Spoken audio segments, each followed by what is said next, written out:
So I'm writing a novel is the show where you join me, Oliver Brackenbury, on the journey of writing my next novel, from first ideas all the way to publication and promotion. In this one-man reality show, I'll share with you my ever-evolving thoughts and feelings on how I write, being a writer, and everything that entails at each stage of the process. I'll also answer listener questions and, sometimes, interview special guests.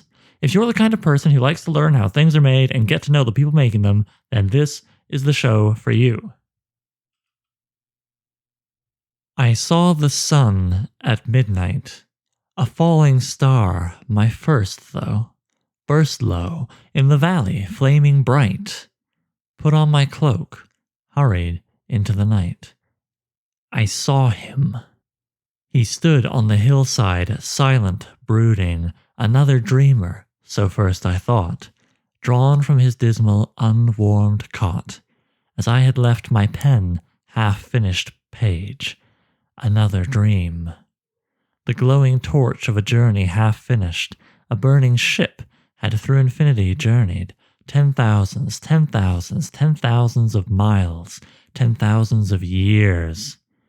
I saw his eyes. He spoke a tongue I alone still knew, forgotten as his name, to all but a last few. Earth and mankind, how does life stand with you, the inheritors of this land? He remembered. Where old gods laughed while giants died and gold cities rose to tell man's pride, till continents quaked, till oceans rose in steam, still the gods laughed at the death of man's dream. I fled that dead.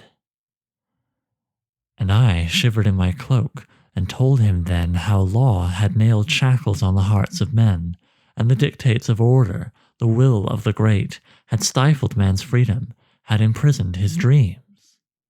He laughed. Law is the jailer of man's natural wish, order, cold fetters of all that is free. Your civilization has betrayed you at last, and so from man's servant has become instead master, my ancient enemy. And Kane's eyes glowed. He shook his fist high. Let the minions of order know the Lord of Chaos has returned. I vanquished law once, I'll conquer yet again, and force upon mankind the freedom he fears, and dead gods I will again defy. He strode away, laughing into the cold night. Kane had returned, a new challenge begun. No falling star had flashed false light. I had seen the midnight sun. And that, of course, was a poem called Midnight Sun, written by Karl Edward Wagner. As, say, Conan was to Robert E. Howard, or Elric was to Michael Moorcock, still is, Michael Moorcock still with us, bless him, so Kane was to Karl Edward Wagner. Before tragically dying in his early 50s, Karl wrote 3 novels and many short stories focusing on Kane. As part of my research for my novel, it felt like it would be silly of me to overlook him, even though Kane is a very different character from my own Vo. And after reading all 3 of the novels, I found myself really wanting to get a better understanding of the author behind Kane and how he's created, and just generally, go deeper. So, of course, I did what any sensible person would do. I looked up to see if there was a podcast. Lo and behold, there was a podcast called The Dark Crusade. The Dark Crusade is dedicated to the life, work, and influences of writer, editor, and publisher Karl Edward Wagner. Every episode, Jordan Douglas Smith and his co-host discuss a different story of Wagner's, covering the publication history and themes.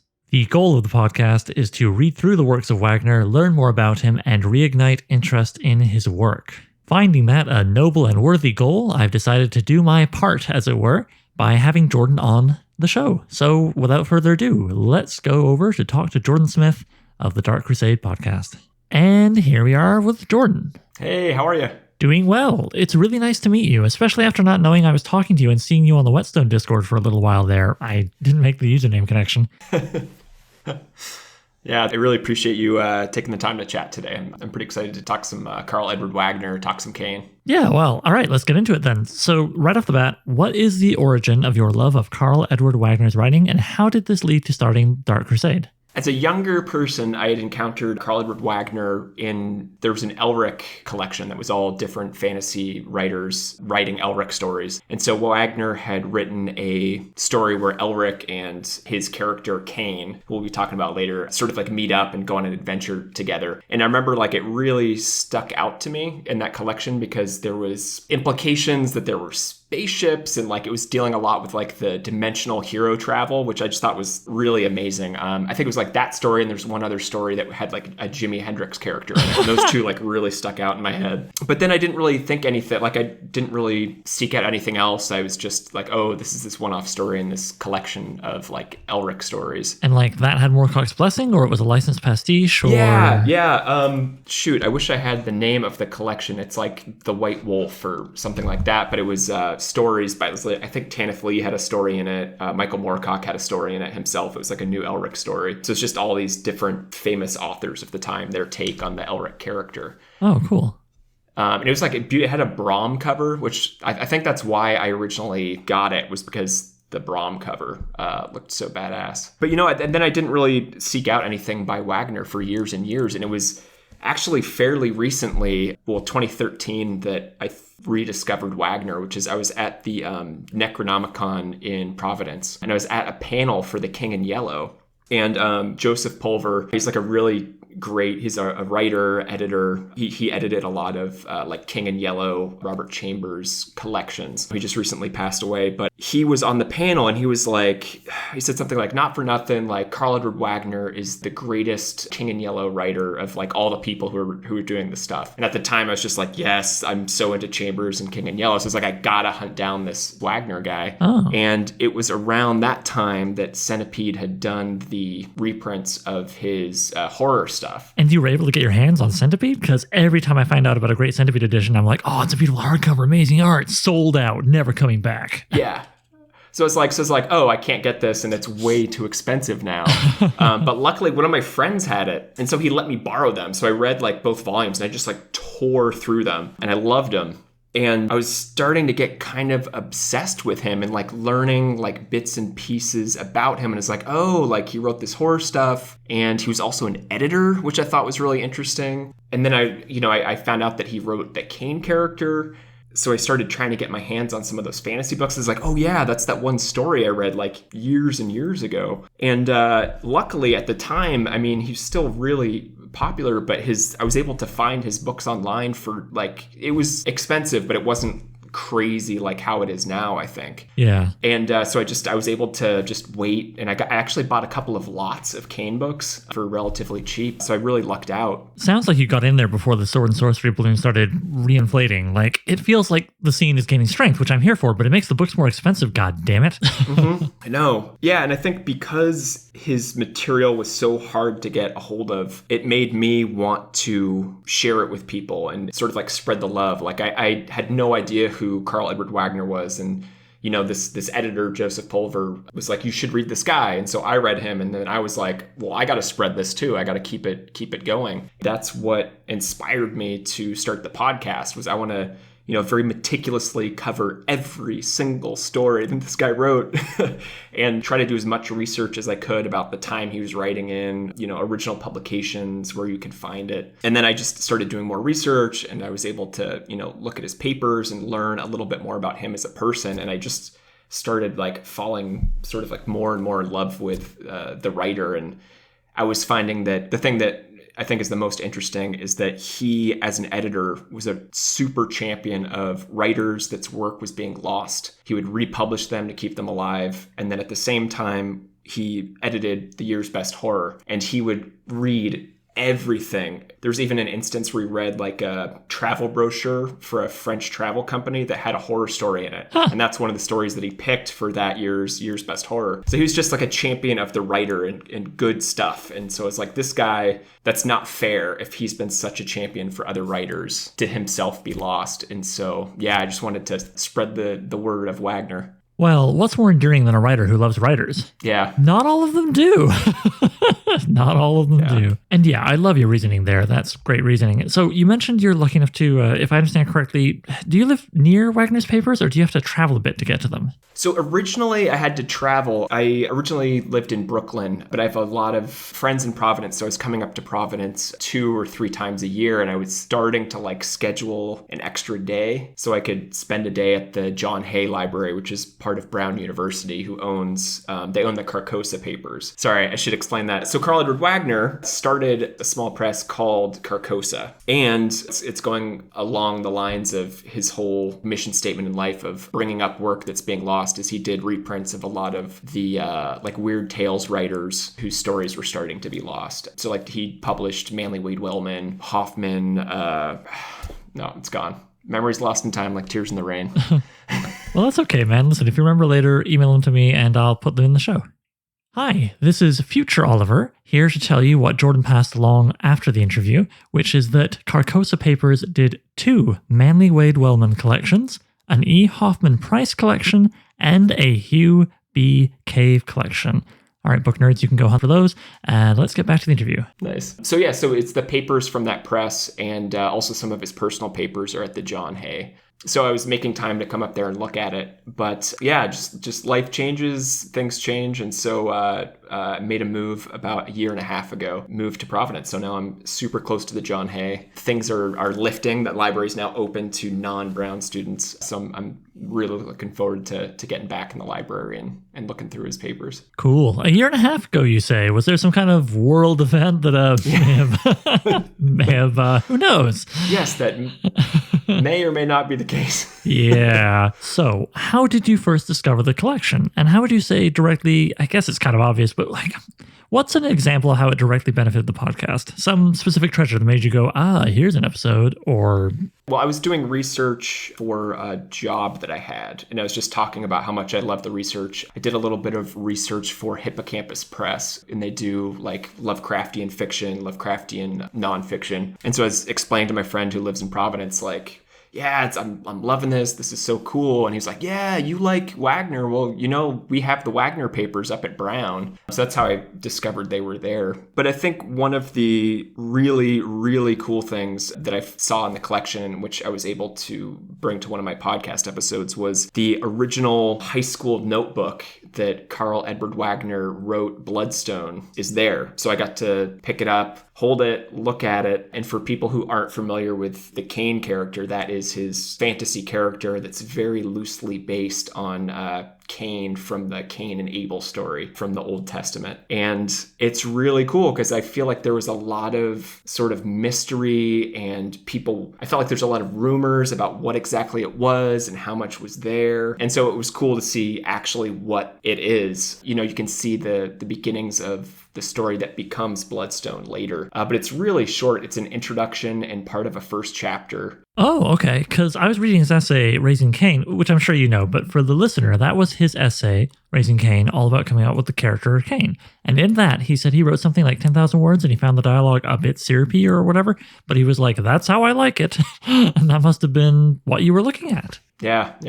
Huh. So he's mentioned in various interviews that he started writing the book when he was in high school and then finished it, and it turned into the book that was published. But it's one of those things where, it's just, that's how he tells the story. I think that he wrote this, introduction, first chapter, and then the rest of this notebook is empty. So it's left aside. So I'm sure he must have picked up a different notebook at some point and written some more, maybe tossed that, and then years later picked up the story again where he had left off and finished it. That's kind of my theory. I can't, I don't have anything to prove it, but the fact that this text of Bloodstone is very short. Yeah, it's really neat to see. Well, yeah, I feel like when you come across a text like that, it closes something of the gap of the years and geography and so on, and you and the author, you're fascinated by. It's almost a little bit like a Lovecraftian text, but it doesn't cause your horrible fate, It's imbued with a kind of energy almost. Mm-hmm. Even if it's just the most cheap from the drugstore notebook, like whatever. It was touched by this guy who wrote this story that became this whole thing. I just think that's magical, yeah. I won't lie, I do sometimes fantasize about this. Do you ever fantasize about this? What if my notebook winds up somewhere? It's so interesting now, too. Some of the writers, like Caitlin Kiernan, her papers are going to Brown and have gone to Brown. But since we live in the digital age, they've done like digital downloads of emails and digital documents. And that kind of blew my mind. Oh, okay. And are they doing hard copy printouts? Because I feel like with archiving anything digital, right? Like half the archiving is trying to keep a copy of a device that can read it. Mm-hmm. Yeah, I honestly don't know. I thought it was just a data transfer, but okay. Yeah, I'm not sure how exactly they're keeping it, but it made me think of like also, oh geez, these emails, someone might be reading my personal emails someday as part of a Nice. Well, I feel like I've taken too long getting into this, so Kane. In the intro to the second season of the Dark Crusade podcast, where you really get into Kane, you describe him as an anti-hero. I've seen him described as a monster, villain, tragic figure sometimes. Who is Kane, and how would you define him? Like, what makes him stand out from Conan, Fafhrd, Elric, and all the other big names? So I often described Kane as an anti-hero, and someone responded to me once, and they're like, hey, he's not an anti-hero, he's a villain hero. And that's absolutely correct. That's the correct way to describe him. So now I would definitely describe Kane as a villain hero. An anti-hero would be, the opposite of what we expect, what the expectations of a hero would be in I don't want to say classic sense, but in the, I guess whatever the societal expectations at that time, what a hero would be like, it's the opposite of all that. But Kane is not that. He's super intelligent. He's super strong. He has magical skills. But at the same time, he is not a good person. He's evil. And one of the things that makes him stand out to me is often in stories that are considered Kane stories, he's not always the main character, but he can be a villain or an evil presence sort of surrounding the story that's happening and influencing events. As I sort of mentioned earlier, Kane is loosely based on Cain from the Cain and Abel story in the Old Testament. And for people who might not be familiar with it, Cain killed his brother and then was cursed by God to basically walk the earth forever as an immortal. And there's different stories revolving that, and there's ideas that his descendants are the ones who are the evil in our planet. There's also ideas that Cain can only be killed if something he starts, he can only be responsible for his own death. So something he starts will have to come around and kill him. So he's always going to be the one to perpetuate his own death.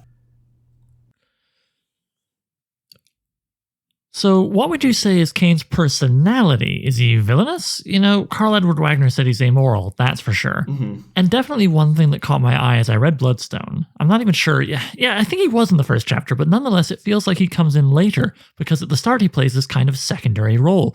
Mostly it was like, hey, there's these different kingdoms, here's some intrigue, some light Game of Thrones stuff, and then, oh, hey, in the woods, there's this big fella with red hair and blue eyes that kind of freaks out the other bandits he's hanging with, and then he gets this ring.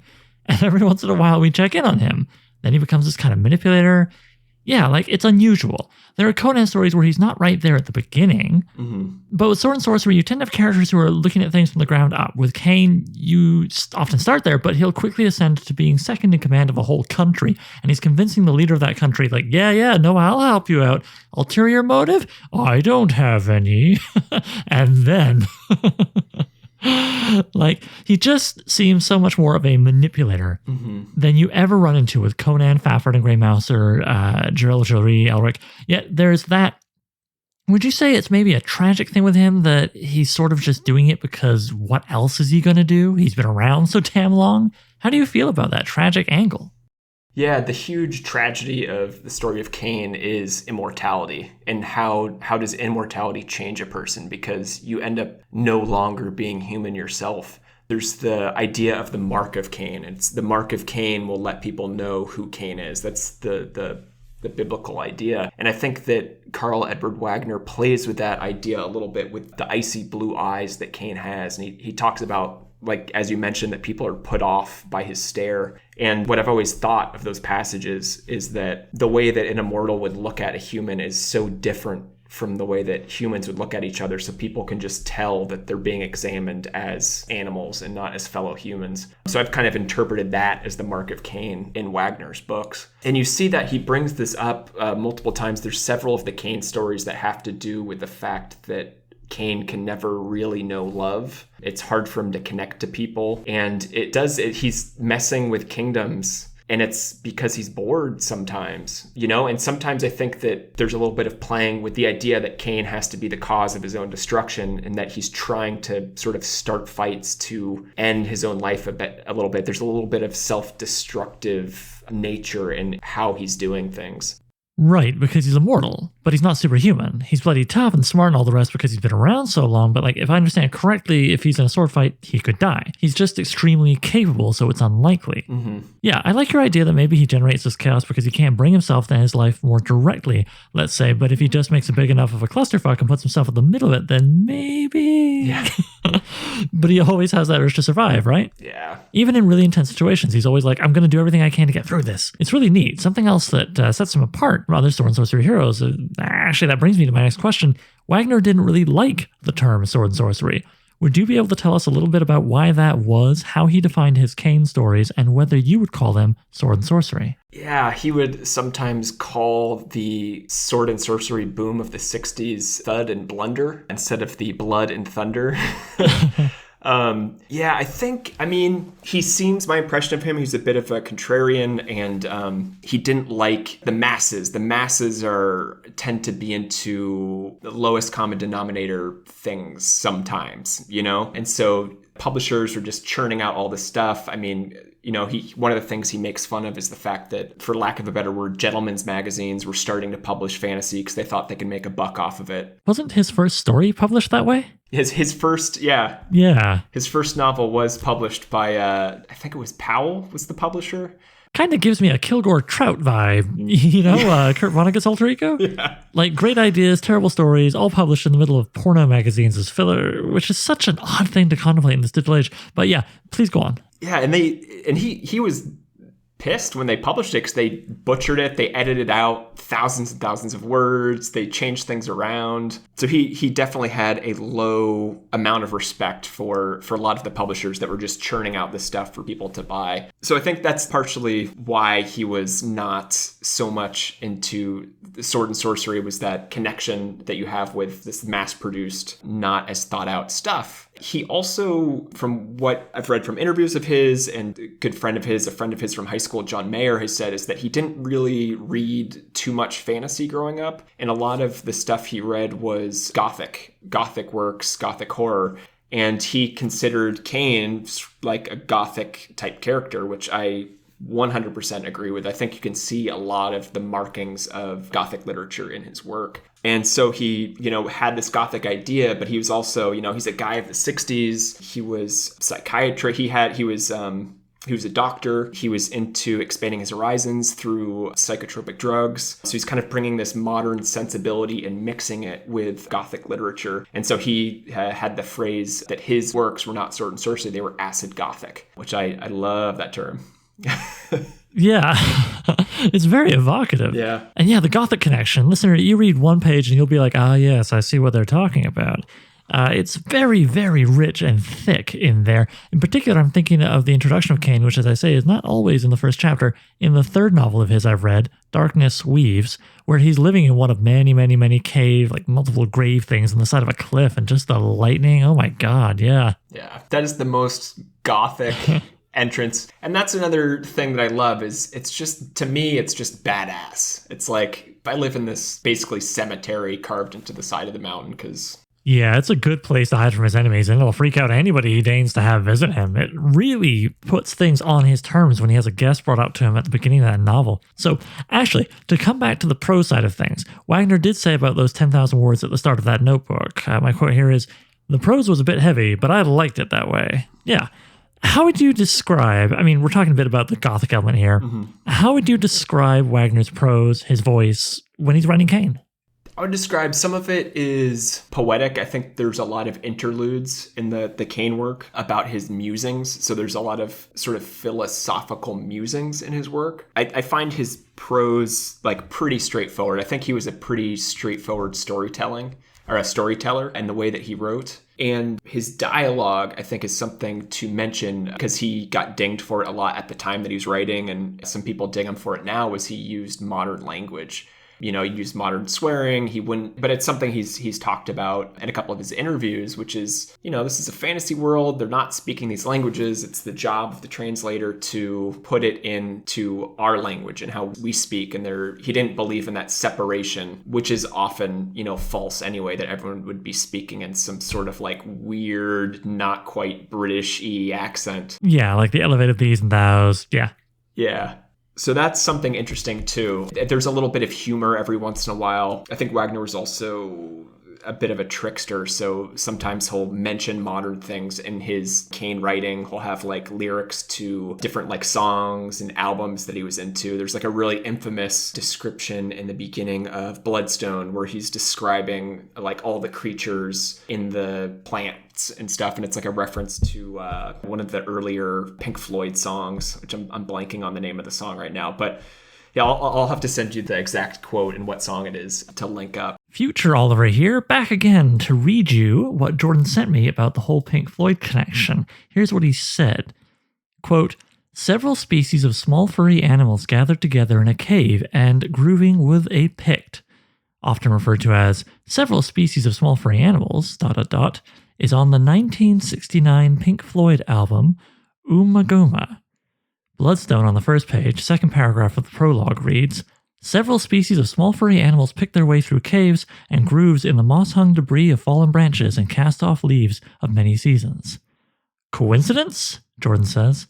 I think not. Okay, back to the present. So there's like little fun modern things placed in there. Yeah, I enjoyed that while reading it, though this does create kind of a curious effect when reading it now, right? Because it's not that he layers it heavy with, oh no, it's the fuzz when cops show up or something, like it's not that obvious, but there was the odd line of dialogue where I was like, yes, this modern 1977 dialogue now reads a little different to me in 2021. Yeah. And it's kind of like this extra layer of remove, which is someone who's reading this to study this stuff, I find it very interesting and entertaining, but I wonder how jarring it would be. Like, imagine watching a movie, a Western set in the 1860s, but everybody talks like gangsters from the 1920s. Yeah, it just adds that extra layer of, okay, all right, yep. I mean, don't get me wrong, it doesn't get in the way of enjoying the stories, but it is a curious thing. Yeah. And it makes me wonder if he wasn't born a few decades too early, because, like, Joe Abercrombie, I believe, with his very popular books, has his characters, like, I just finished his first Law trilogy. Why am I saying I believe? I know. He has his characters speak in a fairly modern fashion. None of them, actually now I think about it, some of them might say motherfucker and things like that. Now that I think about it. I think so. I think you're right. Yeah. So it's just this kind of thing of, if he'd been published now, he wouldn't have been dinged for it. It would have been like, ooh, how contemporary, how daring, how grimdark. But that's another genre and another story. But yeah, so it's an interesting mix of, as you say, the poetic and the gothic, which would have been old then, and then him putting his contemporary dialogue in, which now reads differently. Pink Floyd not really being a contemporary reference anymore, but still would have been very cool and hip then. Yeah, I think he's got a really unique voice. It really stands out from Moorcock and the rest. Although one thing, and I'd be curious to hear if you agree with me on this thing of occasionally having Kane just musing darkly and philosophically, taking a break from his messianians, just being like, what's his inner dialogue right now? Would you agree it's something he didn't take? He learned from your influences, from Howard, right? Because it seems a common trick in a lot of Howard's better stories where you'll have this break right before the climax of the story, the big action, where Conan will be like, yes. He'll ruminate in a similar fashion. Mm-hmm. Does that feel like a connection to you? Yeah, it does. I'm curious if it's something he got from Howard or if it's something that he understood structurally. Because you see that in action movies too. They always have like that moment of arming up, like putting up the barricades, loading the weapons, whatever it is. I think it's a structural thing that works really well for action things, especially in the Kane novels, where they usually end in a large like set piece battle. So I'm really curious. I think it's interesting that you brought up Howard as well, because Wagner didn't grow up reading Howard. He was exposed to him a little bit later. So a lot of people will say oh no, he wasn't influenced by him at all. And I totally disagree with that. I think that Wagner was definitely influenced by Howard. So I'm also not saying no way, it wasn't Howard. But maybe he came to it later in life because he wrote that pastiche or two, didn't he? Yeah, he wrote The Road to Kings, and then he also had a second one, Day of the Lion, which he never actually wrote. The papers he has on that is it's at John Hay, so that's sort of the next thing that I want to go and look at. Cool. All right. Because he also wrote the Bran McMorn novel, Legion. Right, Bran McMorn being one of Robert E. Howard's other big characters, who was a Pictish king of the doomed Picts, as the Romans were slowly working their way through them. Yeah. Right. So he had that exposure, and then he also edited 3 volumes of Conan stories, and he was one of the first editors to say, I want to publish these how Howard originally wrote them. I'm going to take out all of the stuff that was added. I'm going to put back in all of the stuff that was cut. So he valued Howard and Howard's original writing. So to me, it doesn't matter whether or not he read Howard as a kid. He was definitely reading him throughout the rest of his life and had an appreciation of his work. And I think in some of the larger battles, like Dark Crusade, the large battle about halfway through that, really reminds me of some of the large battles in the Conan books, even with the fact that one of the character ends up crawling through the mud and the reeds, which I feel happens in multiple Howard Conan stories. Yeah, I think at least one comes to mind. And yeah, I agree with what you say. So what if he came to Howard a little later in life? He certainly put his time and money and energy where his mouth was in terms of his dedication to the original prose, because he was also one of the many people who I think went a little further with it than some, who really didn't care for something I've talked about on the show a few times before, the attempt to string together all of Conan into one cohesive linear saga by Lynn Carter and L. Sprank de Camp there. Yeah, he really criticized them and then did those collections you mentioned, which were much truer to the original text. And I think that's a much better thing to do when trying to preserve someone's work. Yeah. Then glue it together I can fix this. What are you fixing? And I think, one of the things that when I'm coming at writers and looking at writers, I love to see influences from one writer to another. And sometimes, I'll be oh, isn't this great? This influence, you can see this here, you can see that there. And sometimes I feel sometimes people get angry about it. But I really like that. And I think the good writers are saying this works and I'm going to do this too, but I'm going to put my spin on it. And I think that Wagner very much did that. He saw what worked. He was a storyteller and he was able to be I'm going to use this person's techniques here for this because that will make this scene work the best. And then I'm going to take something from someone over here. I mean, it's I think the best artists in any medium steal what works for what they need it for. And I think Wagner was very good at that. Yeah, and I would argue that there's a difference between theft and picking up tools that others have already made for you, right? Obviously, I have a vested interest in this because here I am writing this sword and sorcery novel, and as we're recording this, I'm working on a section. I'll just own this up front. It's very Fritz Leiber, Fafnir and Grey Mouser inspired. Yeah. But as much as I'm studying these stories and even have 1 or 2 story slots in my story outline labeled my Ilmet and Lakmar or my version of or whatever, right? I think I understand what Karl Edward Wagner was doing in that. I'm not sitting down, literally, I'm going to copy this thing. It's just a case of what's making me feel juiced to write. And I've looked at it and seen a couple of cool little judo moves in there, a couple of interesting tools, and then I will go from there because this story will always be filtered through who I am, my lived experiences, and all of the other things I've read and taken in. All the other stories that have sluiced through my skull, So, yeah, I think it's funny when people get mad when you say, I think this writer you like was influenced by so-and-so. And they're all like, oh, you're saying he's got no original ideas? No, I'm just saying they weren't God himself creating the universe from nothing. Yeah, I 100% agree with you. And that being said, too, I read this one thing and it's oh, this is totally Riders on the Storm. This is him referencing Riders on the Storm by the Doors. And then when I was at Brown, I saw the date that he originally wrote the story, and it was written 3 years before Riders on the Storm came out. So it's oh, okay, I was wrong. I was wrong. But a fun idea. And there you go, right? This is what makes me sympathetic again sometimes to Carter and de Camp, because boy, we have the human urge to be but what if it is one grand narrative? Yeah. What if it connects? Yeah. You gotta start somewhere though. And where would you say is a good place to start reading Kane? Because I leapt into the novels, but increasingly I hear people say, I don't know, man, you should have started with this short story. What are your feelings about that? Where would you begin if you were trying to set someone who's never read Kane before off on their own little voyage? I would say you could start with either a novel or a book of short stories. If you start with a novel, I would say go for Bloodstone, because it's got a good mix of Kane as manipulator, and it has the super awesome mashup that Wagner does of science fiction and fantasy. And it has some of his, I think, very acid gothic, like he's describing acid trips, on the page. So you get like a good selection of a lot of different things you'd find in Kane. And then the short story collection Night Winds is amazing. That is my favorite Kane book. It's just a book of short stories. I gotta breathe because I'm so excited talking about it. But it's Kane, and you get to see all these different aspects of Kane. You get to see Kane as a hero. You get to see Kane. One of the stories he's waxing philosophical with a giant about what it means for time to pass and kingdoms to rise and fall. Another one, you see him as 100% a terrible villain. You see him as like basically a domestic abuser.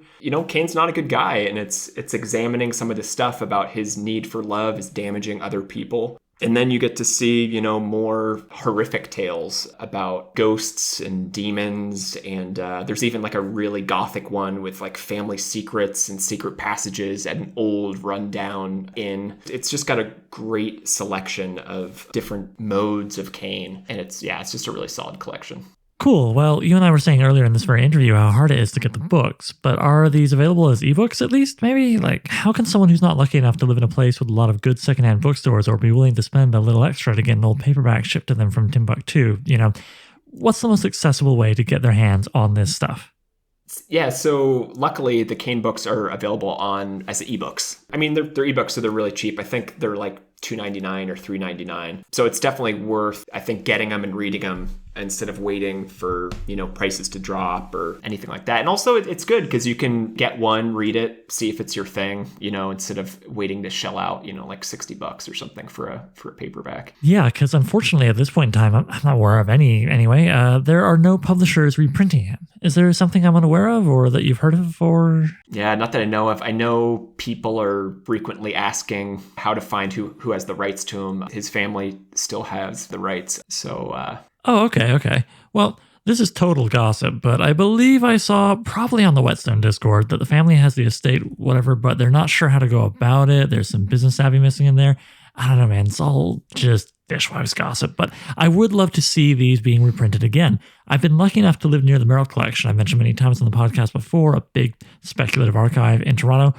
What a blessing. I'm like down the block, and they have all the original paperbacks, as well as those big hardcover collections from 2015, which I could be wrong, but those could be the Centipede collections, one of all three novels, Darkness Falls, and one of all the poetry, Midnight Sun, as well as the essay I've quoted a few times today. And yeah, those were the Nightshade books. Nightshade, pardon me, thank you. Yeah. Yeah, and those are going for like $150 minimum, and when I find them online, a part of me is like, maybe, because like they're beautiful books, but that's a bit much to ask of someone like, yeah, I want to try out Kane, $150 plus shipping.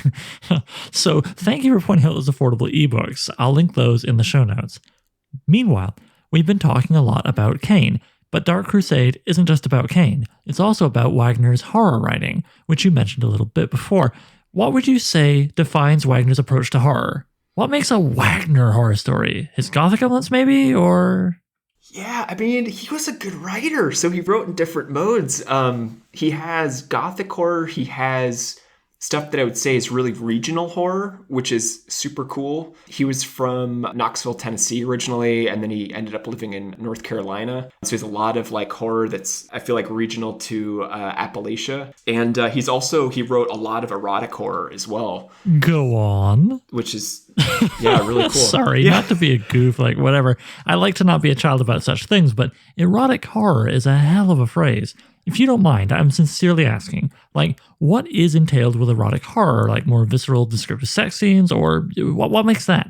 Yeah, it's more descriptive sex scenes. There's also, I think, a lot of power play is used in like the sexual roles that partners have with each other. Basically, some of the horror can be things just like linked through the desire for people. He has a really great one called Beyond Any Measure that's like sort of a vampire tale. It's sort of Carmilla-esque a little bit. Oh, cool. But yeah, so it's just adding more of the eroticism to power and attraction. I think it plays with the idea of sort of like love or like sex and death and how they're kind of intertwined. Okay, and he was pretty prolific with his horror writing, right? So what would be your recommendation for where new readers could start when checking out his horror stories? So his horror stories, he only has 2 books of short stories for horror. I mean, he has a third. Oh, pardon me. I'm getting confused because he edited so many volumes of Year's Best Horror Stories, right? Like a dozen? Yeah, he did. I think he did Year's Best Horror 8 through 22. Oh, well, there you go. Yeah. I think my brain took that number and inflated how much horror writing he did. But it was basically the other side of the coin with him, right? Kane and horror was the majority of his stuff. So what were those 2 collections then? Where would you point someone who wants to check out his horror? So what sucks is they are so hard to get your hands on and they're so expensive. But In a Lonely Place was his first collection. Why Not You and I was his second collection. And then he had a posthumous collection called Exorcisms and Ecstasies, which has some Kane stuff. It was like uncollected Kane stories, uncollected horror stories, and some essays by friends and industry people just about him. And In a Lonely Place is a really good collection, his first collection. It has a short story called Sticks, which is his most published horror story. And that's a really great one. I mean, that's where, a lot of people believe that that's where the Blair Witch Project got their stick witch things from. Right, and theoretically first season of True Detective, yeah?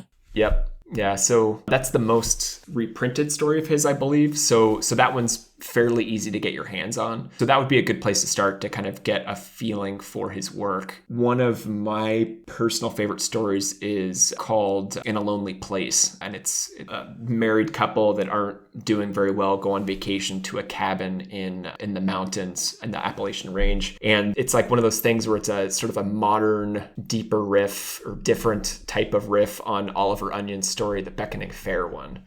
Yeah, that's just a really great story, and that's been reprinted a couple of times, so if you can get your hands on that one. Okay, cool. And has any of this made it to the Gutenberg Project or elsewhere people can read it online? Not yet. Yeah, not yet. Aw, nuts. Okay. Maybe this is a dead end, and I'm just imagining something more exciting than what actually was. But do you feel Wagner's abandoned education in psychiatry had any effect on his writing?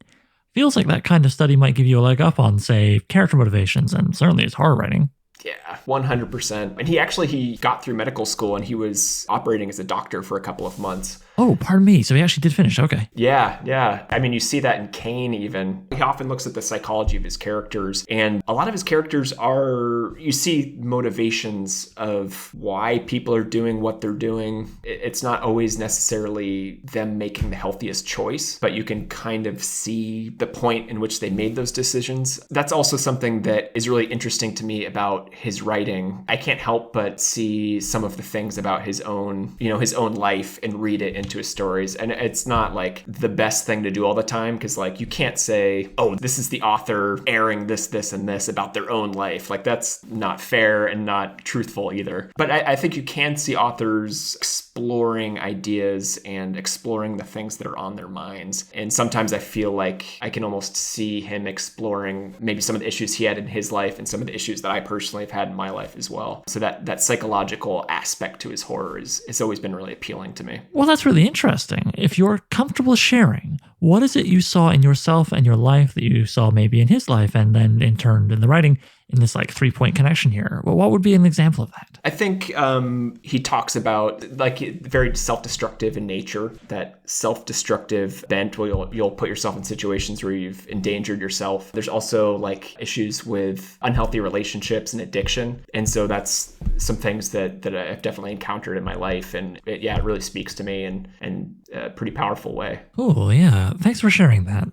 So we're getting to the end here, and I will be rating your answer on the Brackenbury Shame-O-meter. You will be judged harshly. Yes. And I want to encourage all listeners to point and laugh if your answer is insufficient. Now, I am talking to you primarily as a podcaster and scholar of Wagner's work, but I'm curious. I know you've done some playwriting. Have you done any prose writing? Publication doesn't have to be on the table, and if you just have your own journal that you've only filled the first few pages of or whatever that we're going to find under a glass case years from now, it's fine. What's been your experience? Yeah, so I started out as a playwright, and I've written a couple of plays in 1X. I kind of set it aside for a while, and I've been kind of creeping back into writing, and I've been sort of like, I kind of like eased into it by writing some Dark Souls fan fiction, if you know the Dark Souls video games. I know that whenever I visit my friend Tom, he makes me play the damn thing, and I can never beat the first guy, and then he shames me by making me watch him beat the first guy. Yeah, no. Aw. Get good, he says. Yeah, that's what you gotta do. So I kind of like did some writing exercises, writing about certain characters in that series. And I've been sort of playing with that and writing some more horror and trying to write a little bit of like, one of them is definitely like Solomon Kane influenced characters. But it's been really interesting because since so much of my experience was writing for the stage, I mean, it's just a whole other beast. Imagine writing a novel and taking away everything that's not dialogue. It's like, wow, like how do I write descriptions and how do I tell this story? And I don't need to explain as much in dialogue because you get to see descriptions and I have to provide those descriptions. And so that when I first sat down to start writing, I was like, wow, this is a lot of writing to get like from point 1 to point 1.3 in the story. It's a lot of words. I'm used to being able to have like, 2 pages of dialogue and I'm there. Oh man, yeah, I sympathize. The majority of my writing and writing education has been screenwriting, yeah. So, even though this is my third novel, I'll find myself thinking, right, people care about typos in these a lot more, And I'm not just doing a blueprint like so-and-so goes over there. Well, what can I say? It's been so nice talking with you here, and I'm really happy to see a face and a person here to go with the dude online who has the Noid as his avatar, which I love seeing the Noid. Yeah. If anybody wants to have some fun, Google why they retired the Noid. It's messed up. Oh, no. Oh, you don't know? I just assumed... No. Oh, well, that's going to be our cliffhanger. Why was the Noid retired? Did it involve something terrible in real life? But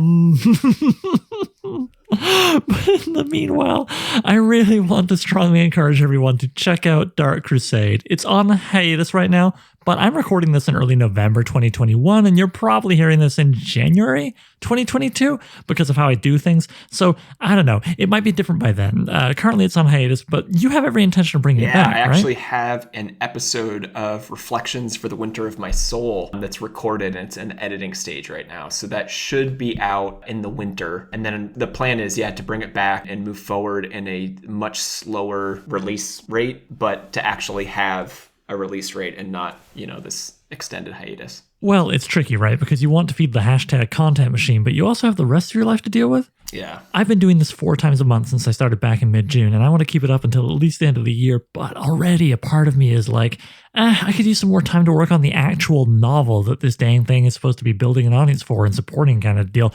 Maybe I should do it every other week for a while.